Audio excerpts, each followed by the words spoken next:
불자 여러분, 뵙게 돼서 반갑습니다. 반갑습니다. 저는 대구시 수성구 파동에 자리하고 있는 삼보사 주지 동훈 스님입니다. 오늘은 성도절입니다. 부처님 되신 날, 4월 초파일은 부처님 오신 날이죠. 나벌 8일, 12월 8일은 부처님 되신 날입니다. 그래서 1시간 동안 성도에 대해서 말씀을 드리겠습니다. 불교는 보통 깨달음의 종교라고 그러죠. 깨달음의 종교, 해탈의 종교다.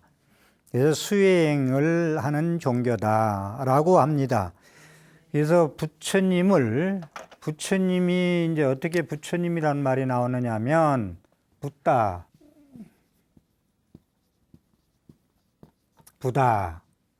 이게 이제 우리말로 붓다. 중국말로 번역해서 불타, 붓다. 이게 부처로 바뀐 거예요. 그래서 부처님이란 어원이 이리 시작됩니다. 붓다는 무슨 말이냐? 깨달은 분이다. 깨달으신 분이다. 무엇을 깨달았냐? 이게 이제 문제죠. 이게 팔만대장경 말씀이에요. 부처님 말씀. 깨달은 내용이. 이제, 그래서, 붓다는 깨달은 분이란 뜻이다. 깨달은 분. 불타. 부처님, 우리나라로 말하면. 부처님. 서가모니 부처님이 성불할 수 있었던 것은 그냥 우리처럼 업력으로 태자로 태어나서 그냥 육륜고행에서 부닥닥 깨달은 게 아니에요. 화엄경에 나온 53선지시 52계의 52단계를 하나하나 밟아서 깨달아서 그게 3아승직업이 걸린다고 그러는데, 일단 부처님은 부처님 수업을 짧게 얘기해서, 이 겁이 얘기하면 한도 끝도 없고 한 8,000생을 부처님 수업만 한 거예요. 800생도 많죠. 근데 예를 들어서 쉽게 이해되기 위해서 말씀드리는데 8,000생을 부처님 수업만 했다라는 말씀이에요. 그래서 부처님이 과거 전생 8,000생을 부처님 수업한 것을 인행시라고 그럽니다. 인행시. 과거에 부처님 행동을 하는 씨를 뿌렸던 때, 이해 가요? 인행시라는 게. 부처님 수업을 닦을 행을 한 거죠. 부처 수업을 한 것에 씨앗을 심을 때, 부처 행동을 할 때. 그 다음에 이것을 이제 범어로 자타카라고 그래요. 자타카. 그 다음에 이것은 이제 본생담이라고도 그래요. 본생담이다. 이렇습니다. 자타카 본생담. 과거 부처님 전생. 그러면 부처님의 수업을 8,000생 동안 무슨 수업을 했느냐? 나만 잘 들어보세요. 대표로 3가지만 얘기해 드릴게요. 첫 번째는 과거 칠불에서 연등 부처님이 계셔. 서가모니 부처님 전에 연등 부처님 세대에 이 부처님이 이제 또 태어나서 부처 수업을 닦을 때, 그때는 서가모니 부처님이 과거에 연등 부처님한테 태어났을 때 연등 부처님이 그때도 발을 벗고 왼발로 다니시는 거야. 그런데 부처님이 오시는 도로에 오신다 해서 다 환영하려고 나가 있는데 흙을 갖다가 비가 많이 와서 진흙탕이 돼 있어. 그걸 밟고 가게 돼 있어. 그런데 부처님을 그렇게 그 땅을 밟고 가게 할 수가 없어. 그래가지고 딱 엎질입니다. 이게 진흙탕이라고 한다면. 엎질이고 머리가 길어. 머리 빈 것까지 이렇게 풀어요. 보다 조금이라도 덜 묻게 하기 위해서. 진흙탕에. 그래가지고 쫙 깔고 부처님이시여, 저를 밟고 가시면 저는 이제 죽어도 원이 없겠습니다. 영광이겠습니다. 저를 밟고 가십시오. 그래서 그대로 지나갑니다. 지나가시면서 연등 부처님께서 수기를 줍니다. 수기란 얘기를 이 법화경에 나오는 얘기인데 수기. 보살님이 보살행을 잘해. 맨날 일어나서 오늘 또 내일 또 좋은 일만 많이 해. 그러면 스승이 선지식이 너는 그렇게 살면 앞으로 왕비로 태어나고 청와대에 들어가고 여자로 태어나면 영부인으로 아니면 막 그냥 그 이제 부호로 태어나고 아니면 뭐 또 뭐 성불도 하고 뭐 깨달은 사람도 될 거다 하는 게 수기예요. 법화경에 나오는 건데 수기를 주기를 너는 미래에 태어나서 언제 태어나면 2500년 전에 태어나면 서가모니 부처님이라고 이름이 될 것이고 다 일러줘요. 인도 땅에 태어날 것이고 아버지는 정반왕이고 엄마는 마야분일 것이고 때는 갑인년 4월 초파일일 거고 이 다 말씀해 놓으십니다. 그래서 부처님 오신 날은 그냥 부처님 탄생이 아니고 우리 엄력 자랑 이순신 장군 탄생처럼 탄생이 아니고 부처님 오신 날이에요. 그래서 부처님으로 오신다 했기 때문에 그래가지고 이래서 이제 하나만 설명한 거예요. 진흙탕에 그렇게 하기 쉽지 않겠죠. 부처 수업을 닦느라 그렇게 하시는 거예요. 보살행으로서 그렇게 이제 부처 수업을 첫째 닦았고요. 두 번째는 공부하는데 이제 산속에서 이제 수도 생활을 해. 이제 또 팔천생을 하면서 이제 또 이생에서는 이제 수도 생활을 하는 거야. 아까는 일반인 때 얘기고 수도 생활을 하는데 어디서 재행무상시 생멸법, 재행무상시 생멸법 모든 건 무상에서 재행무상에서 모든 건 무상하죠. 무상은 여러 가지 뜻을 가지고 있는데 낙엽 떨어지는 것도 무상이요. 내 늙는 것도 무상한 거요. 좋은 가을 지나서 겨울 오는 것도 무상이 변하죠. 재행무상시 생멸법 무상하기 때문에 낫다 죽었다 하는 법이니라. 이 하늘에서 이 소리가 딱 들려요. 공부하고 있는데.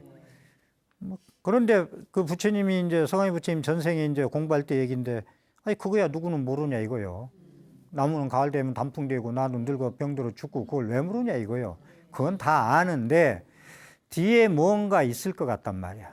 뒤에. 그래서 두리번 하니까 나찰이 하나 와 있어. 그래서 그 네가 지금 개송을 앞에 구절 읊은 거냐 그러니까 예 제가 했습니다. 나 뒤에 구절 뭔가 있는 건데 그건 다 아는 거야. 뭐 좀 일러주라 그러니까 저는 그냥 못 일러주겠습니다. 저는 사람을 피를 먹는 나찰입니다. 피를 먹어야 됩니다. 이게 당신이 죽어줘야 당신 피를 빨아 먹어야 얘기해 줄 수 있다는 거예요. 몸보시를 하라는 거예요. 그러니까 두 말 않고 떨어져요. 그냥 낭떨어졌어. 이게 과거에 부처님 수업 닦은 두 번째 얘기입니다. 아까 진흙탕 얘기하고 두 번째 떨어지는데 생멸멸이 정멸우일학이라 생멸멸이 정멸우일학이라 라고 딱 소리가 들리면서 가벼이 그냥 나찰이 받으면서 살아납니다. 재무상시 생멸법 여러분들이 모든 상황을 볼 때 현상을 볼 때 선 볼 때도 마찬가지요. 선 볼 때도요. 겉모형만 봐가지고는 꽝이구만. 10년 되면 변하고 20년 되면 변해. 돈 많은 거 보고 하면은 또 변하는만 부도도나고 돈 많으면 사업했거든. 사업하면 부도도나고 막 하거든. 이게 겉모양만 보고 판단하면 전부 꽝이요. 미스요. 그런데 재행무상시 생멸법은 겉모양만 그냥 한 거예요. 그러니까 일단 부정을 한 말이야. 이 재행무상시 생멸법은 부정하는 거죠. 생명멸이 정멸유일학. 부정하니까 긍정이 되는 거야. 아, 이 사람은 부도나면 망할 건지 알면서도 이 사람 인격을 보고 결혼할 거고. 아, 이 사람은 뭐 이스라엘인지 뭐 이쁜지 어쩐지 해가지고 이렇게 해서 결혼을 하겠는데 이것만 보고 하면 안 돼. 10년에서 애 둘 셋 낳으면 일자라인이 돼. 이것까지 예상을 하고 결혼하면 실패를 안 봐. 그렇듯이 생멸멸이 정멸유일학. 생멸이 생사를 수도에서 깨쳐서 마치면 정멸유일학. 즐거움 뿐이요. 극락세계 뿐이요. 그 즐거움 뿐이요. 법비 충만 뿐이요. 어느 정도 이 설명은 대반 열방에 나오는 말씀인데 이 설명은 한두 끝도 없는데 이 정도로 이해합시다. 그래서 이 말씀 무슨 얘기냐? 여러분들도 공부하는 분들, 여러분들 기입을 양족전, 지신 귀명예, 목숨을 다 바쳐서 부처님 가르침 스님들께 기합니다. 그러잖아. 그에 한 그래. 근데 부처님 여러분들 목숨 바쳐서 거룩한 스님들께 기하겠어요? 아, 솔직히 얘기하자. 저 못한다 그러네. 네? 자, 자, 못한다. 그런데 이 성아미 부처님이 부처 수업을 했다는 얘기가 글귀 하나, 그 깨닫는 거, 개송 하나, 앞에 건 알아들었는데 뒤에 것만 몰라, 두 구절을. 이걸 얻기 위해서 몸을 버린다니까. 이게 귀명이에요. 목숨 바쳐서 진리를 구하는 거예요. 부처님 법을, 진리, 참을 구하는 거예요. 그죠? 이 몸뚱이는 가짜야. 그죠? 가짜잖아, 변하니까. 근데 진리는 안 변하잖아. 얼마나 이 부처님 경구, 일국, 진리의 한 꿀을 위해서 몸을 던진다. 그러니까 스님한테는 안 죽어도 돼. 목숨 안 부셔도 되는데 안 한다 했으니까. 부처님과 부처님 가르침 위해서는 할 수 있어야 돼. 세 번째 과거 부처 수업 닦는 얘기를 하고자 하면은 금강경에 나오는 얘기인데 부처님이 이제 내내 수도 생활로 태어났을 때 얘기예요. 수행 생활할 때. 산소에서 공부하고 있는데 임금이 사냥을 왔어. 궁녀들 데리고. 이쁜 궁녀들 데리고 이제 사냥을 왔는데 사냥 따라온 궁녀들이 수행하는 부처님 전생 얘기예요. 전생이 거룩하게 앉아 있으니 너무나 거룩하고 막 편안하고 그런 거야. 그러니까 거기 가서 법문을 듣고 있어. 근데 사냥하다 말고 이 궁녀들이 다 어디 갔나 하니까 가서 법문 듣고 있네. 근데 임금이 용서하겠어, 안 하겠어?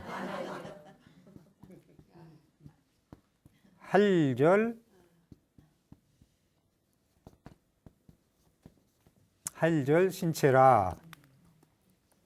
나의 몸을 칼로 그냥 전부 난도질해.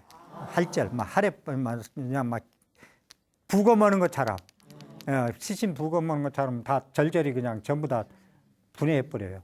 산 사람을, 돌아가시도 않은 사람을.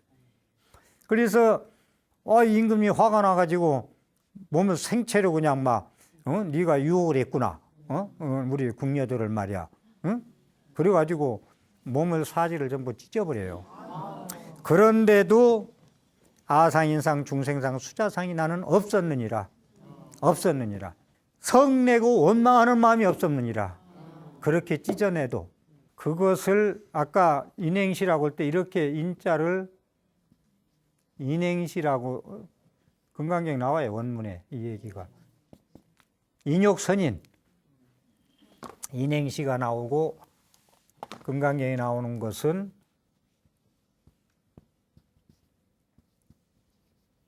인욕 선인. 내가 과거에 수행자로 참는 걸 공부할 때, 참는 걸 공부할 줄 알아야 돼, 여러분들. 생각나는 대로 성질나는 대로 성질내지 말고 참을 줄 알아야 돼. 참는 걸 공부할 때 이 얘기예요, 과거세. 세 번째 얘기입니다. 사지를 찢어내도 그 사람을 원망하거나 미워하지 않고 성내지 않았다. 아상인상 중생상 수자상이 없었다. 나라는 생각도 나라는 생각하면 얼마나 아프겠어요. 나만 살려주세요. 돈 내놔. 강도가 오니까 나만 살려주세요. 다 줄게. 그자. 나도 없고 인상 너도 없고 중생상 너는 개미야 너는 소야 하는 중생상도 없고 오래 살고자 하는 수자상도 없고 사상이 없고 성내고 원한 짓는 마음이 두고 보자 그러잖아. 나를 이렇게 찢어 죽이지 내가 네 원수를 갚는다 그러지 누가 그걸 참겠어. 부처님이 세 가지만 말씀드렸어요. 이래서 부처님께서는 성도를 이렇게 해서 이제 2500년 전에 오셔서 성도하신 거예요. 여기서 제가 드리고 싶은 건 부처님은 화연불로 오셨다는 거. 여러분들은 부처님은 법신, 모신, 화신으로 나오는데 이것도 한번 설명해서 그냥 넘어가는데 여러분들은 법신, 모신, 화신 3부를 같이 함께 볼 수 있어야 돼요. 자, 석가모니 부처님은 이 땅에 오신 역사적인 인물입니다. 석가모니 부처님은 그래 안 그래요? 자, 역사적인 인물인데 그래서 화신불이라고 그래. 몸을 놔두신 분 화연불이라고 그러고 이걸 놓치시면 안 돼. 부처님을 우리가 모시잖아요. 서가모니 부처님을. 이 땅에 태어나신 부처님이기 때문에 그 모양을 화염불로 모시는 거예요. 그런데 청정문신 비로자나 보는 모양이 아니고 빛이요. 광명이요. 그때는 빛이기 때문에 모양이 없기 때문에 본체계 법신불이기 때문에 진리의 몸이기 때문에 모양이 없어. 그래서 통도사나 정멸보궁 가면은 부처님 안 계셔. 상호가. 무슨 말인가 좀 이해해요? 부처님은 팔상성도 화염불로 오셨다. 도솔레 이상 8가지 모양으로 나타내셨잖아. 도솔레 이상, 비람강생상, 사문유관상, 유성출가상, 설산수도상, 수화항마상, 노건전법상, 쌍림열반상. 이렇게 태어나서 열반하실 때까지 8가지 모양으로 나타냈죠. 이 부처님께서 이렇게 나타나셨는데, 부처님이 성불하고 이제 태자로 태어나서 담 넘어 뛰어넘어가지고 부모가 반대하니까 공부하는 과정에 제일 처음에 알라리 깔라마 스승을 만납니다. 두 스승을 만나는데, 수정주의라고, 수정주의 삼매에 들었다 깨고 그런데 수정주의 공부를 했는데, 공부를 하는데 정에 들었을 때, 우리가 좌선한다고 딱 앉았을 때는 공부가 되는 것 같은데, 방선한다고 일어나서 집에 갈 때 보면 다 잊어버려. 도로아미탑을 그냥 원점으로 가버려. 그러니까 이 공부도 정상적인 공부가 아니구나. 이렇게 깨닫고 6년 고행을 들어가잖아요. 6년 고행 들어가서 고행을 해가지고 84,000 마구니를 항복시켰기 때문에 성불한 것이지, 84,000 마구니한테 졌으면 서가모니 부처님 성불 못했죠. 과거에 그러한 공덕을 8,000생을 태어나면서 부처님 수업을 닦았기 때문에 마구니를 전부 항복시켰죠. 온갖 마구니가 6년 동안 없었겠어요? 그래서 항복시켜서 성불했다. 그런데 6년 고행하고 나니까 얻어지는 거가 별거 없었어. 몸은 이제 완전히 죽기 그냥 일부는 죽을 것 같아. 그래서 니련서나 강가에 가서 그 목욕을 하고 기운을 차리고 올라와서 수자타 여인이 주는 우유죽을 잡습니다. 우유죽이 그냥 우유죽이 아니에요. 부잣집 따님이 준 수자타 여인이 준 건데, 소락제오라고 우유를 정제해서 만든 공양을, 부처님의 첫 공양입니다. 부처님 되기 전에 첫 공양이 수자타 여인이 공양 올린 겁니다. 부처님 기운 차리십시오. 수행자요. 그때는 부처님이 아니지. 그리고 그거 드시고 부다가야 대탑에 가서 길상초라고 풀잎 잘라가지고 깔고 앉아가지고 성도했다니까요. 새벽별 보고. 응? 여기 공양 얘기가 나와서 그런데, 마지막 공양은 춘다라고 대장장이. 첫째 공양은 그 수자타 여인한테 공양받았지만, 마지막은 춘다 여인이 아니라 남성의 대장장이 알죠? 이분이 부처님 제가 마지막 공양을 올리고 싶습니다. 게 올려라 얘기합니다. 난 3개월 후에 갈 거다. 그러면서 일어서 강가에서 구시나 가라로 이제 가는데, 마지막 공양을 올렸는데 그 공양 드시고 돌아가셨잖아요. 열반하셨잖아요. 근데 여러분들이 부처님이 열애 수량품에 보면 부처님 안 가셨다, 지금도 설법하고 계신다, 이걸 믿어야 되는 것이, 부처님은 그 음식을 수춘다가 공양을 마지막 공양을 올린 것을 먹으면 죽는다는 걸 알고, 독이 들어온 버섯이다, 당신은 바로 때에다 받아, 그걸 다른 사람은 못 주게 딱 막아요. 나눠주지 마라. 이건 다른 사람은 소화시킬 수가 없느니라. 갖다 땅에다 묻어라. 부처님은 이거 먹으면 그렇게 가실 거, 3개월 가실 거, 내가 어떻게 가실 거 다 아시는 거예요. 그러니까 여러분들은 부처님 그냥 우리처럼 죽었다 하시면 안 됩니다. 그래서 열반하셨다 이럽니다. 그래서 이해하시고, 그래가지고 죽을 걸 알면서도, 독보서인 걸 알면서도 다른 제자들은 못 먹게 하고 당신은 드시고 가셨다는 것이 이제 부처님의 공양 얘기인데,